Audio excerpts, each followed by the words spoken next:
kampanye di mana-mana lah, kampanye dan menganjurkan. Di antara catatan dalam Suhufi Ibrahim wa Musa kan ada kan di Quran itu yang dinamakan lampiran-lampiran wasiatnya Nabi Ibrahim dan Nabi apa? Musa. Itu di antara catatannya begini. Orang yang punya akal itu adalah orang yang bisa menikmati sesuatu yang baik. Misalnya gini, contoh gampang gini.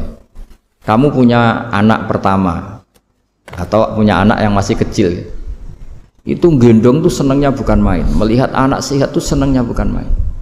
Mungkin saat itu banyak orang yang sedang maksiat dengan perempuan nakal atau dengan teman-teman nakalnya, yang nganggap seperti itu tidak nikmat.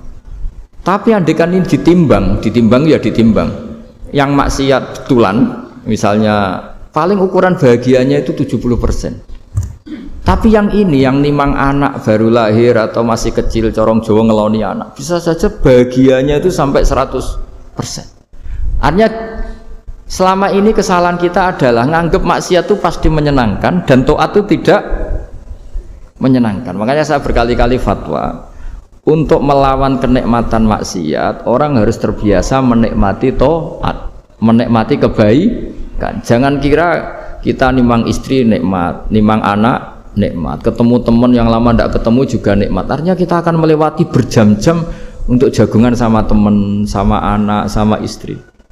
Dan itu harus kamu nikmati supaya mengganti tidak berkebutuhan nikmat yang lewat jalur maksiat. Jadi saya mohon sarana-sarana yang menyenangkan itu, yang taat itu kita maksimalkan. Makanya bapak saya itu sering pesen, kowe nak ngaji sing guyon, sing seneng. Nganti wong maksiat itu karena cari kesenangan. Coba kalau kesenangan itu sudah didapatkan saat taat, maka tidak butuh lagi kesenangan yang berbentuk maksiat. Makanya orang-orang wali dulu kalau sudah sholat itu gak bisa berhenti karena merasa nikmat. Makanya Nabi pernah ngendikan wa qurratu aini fi sholat, nyaman saya itu kalau sedang sholat. Itu tadi. Bayangkan kalau besok itu pasti mati. Makanya latihannya harus gitu. Bayangkan besok itu pasti mati. Berarti itu hari terakhir kamu. Ya, hari dengan merasa hari terakhir itu kalau kamu maksiat kan malu. Waduh, saya mati pas. Makanya sholli sholata muwaddiin, kamu sholat seakan-akan itu sholat terakhir. Dan bayangkan akhirat itu wa'mal li akhiratika ka'annaka tamutu, dan bayangkan akhirat itu besok kamu mati. Sehingga ketemu istri ya seneng karena ini pertemuan terakhir, ketemu anak ya seneng ini pertemuan terakhir. Sholat juga tenanan karena ini sholat terakhir. Sehingga kalau mau maksiat tuh takut, jangan-jangan ini kehidupan saya terakhir kok tak pakai seperti ini. Nah, jadi di antara resepnya itu apa tadi? Nganggep ya ibadah itu menyenangkan. Nah, gitu. Pinter.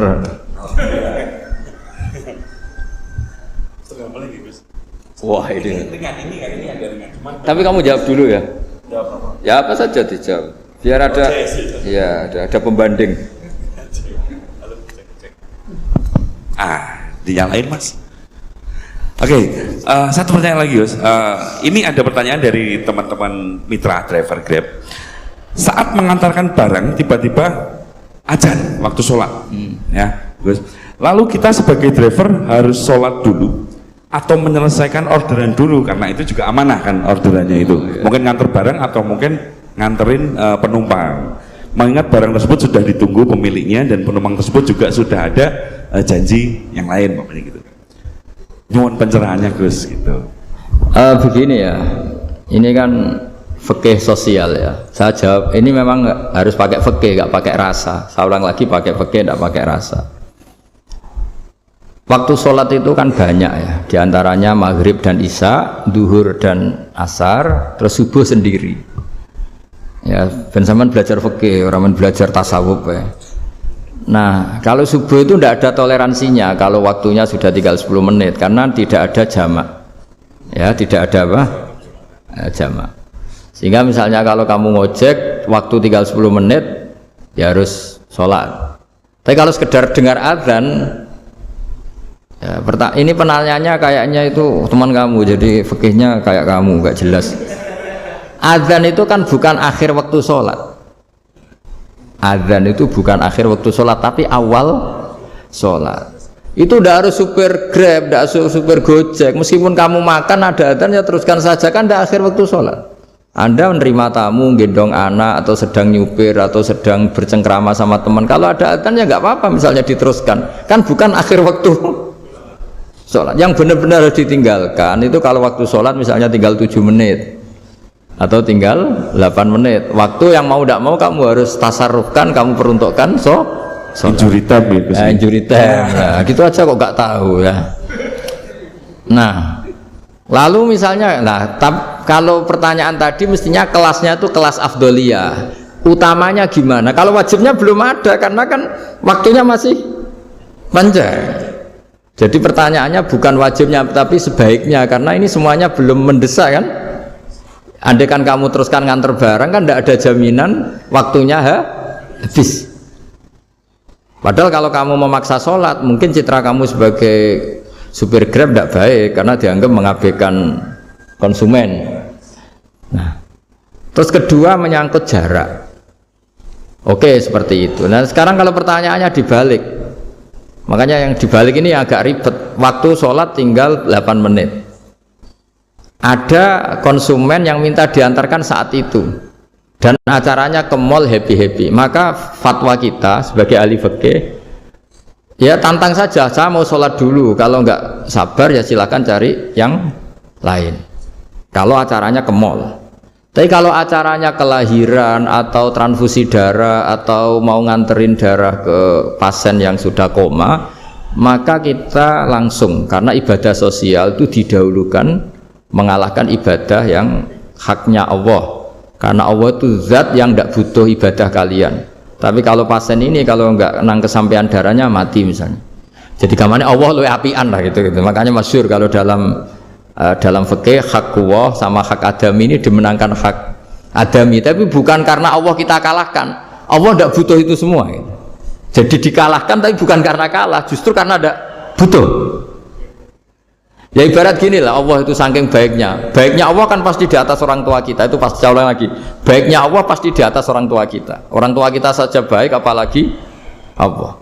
Misalnya orang tua kamu butuh uang 5.000, adik kamu butuh uang 5.000, adik kamu yang kecil atau ya, kira-kira orang tua kamu itu nyuruh dikasihkan beliau apa adik kamu, kira-kira saja ke adik kamu.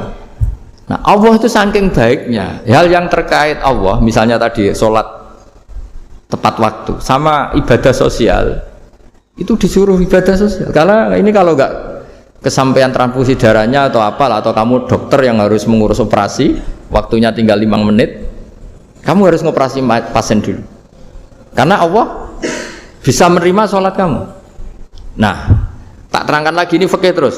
Lalu sholat yang apa?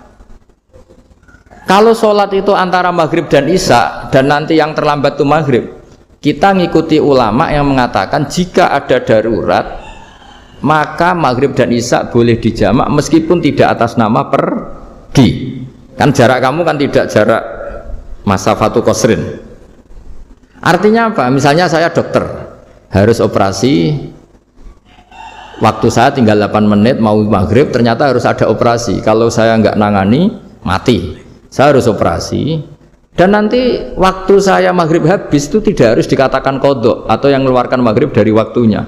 Bisa saja menurut ulama dianggap boleh dijamak takhir dengan isya karena kondisinya masih waktu jam'in. Begitu juga duhur dengan asar. Tapi kalau waktunya itu asar tinggal 8 menit kemudian harus ada operasi, ya kita operasi. Waktu asar kita mundur sampai maghrib, namanya qadha yang dimaafkan Allah. Ya namanya tetap qadha karena asar gak bisa dijamak dengan maghrib.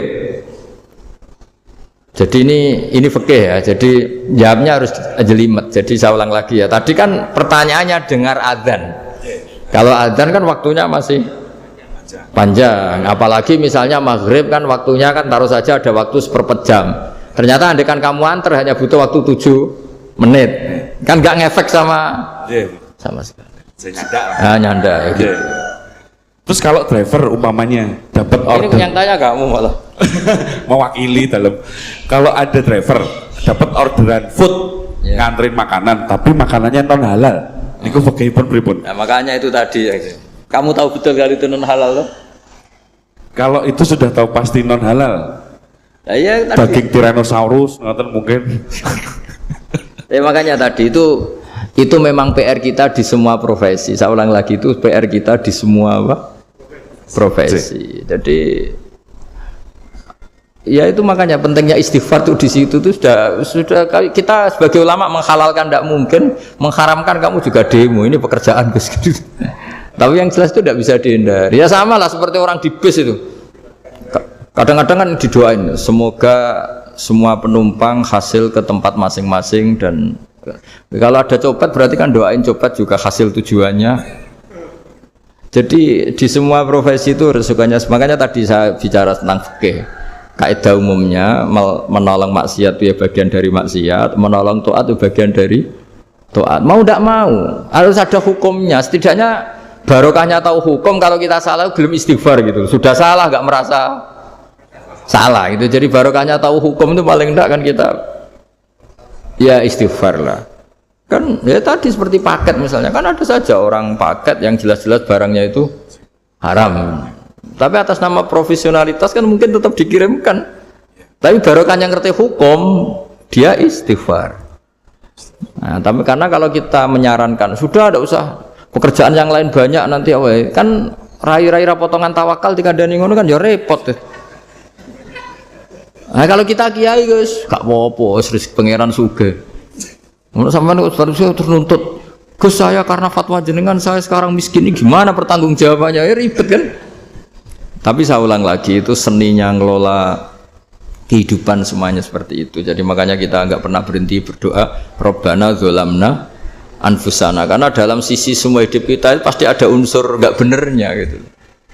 Ya saya ulang lagi, pokoknya kaidah umumnya itu menolong taat itu ya ikut bagian dari taat, menolong maksiat ya bagian dari maksiat. Tapi ya tadi ya kita harus istighfar. Kan cuma tadi yang jelas-jelas maksiat dan kita tidak tajassus. Saya ulang lagi, tidak tajassus itu neliti wong nanti jelimet nih. Jadi misalnya ada perempuan mau ngojek ke sini ya diantar saja, jangan tanya detail. Itu apanya Mbak? Hubungannya dengan kamu apanya? Wah ya ribet kalau jadi kepo. Jadi kepo ya tidak perlu gitu. Artinya sudah umumnya orang saja sudah. Nah, lama-lama juga gitu. Kalau ada bapak-bapak main itu ke siapa Pak? Tujuannya laki apa perempuan Pak? Surat nikah mana Pak? Oh, surat nikah mana? Saya sudah nikah gitu.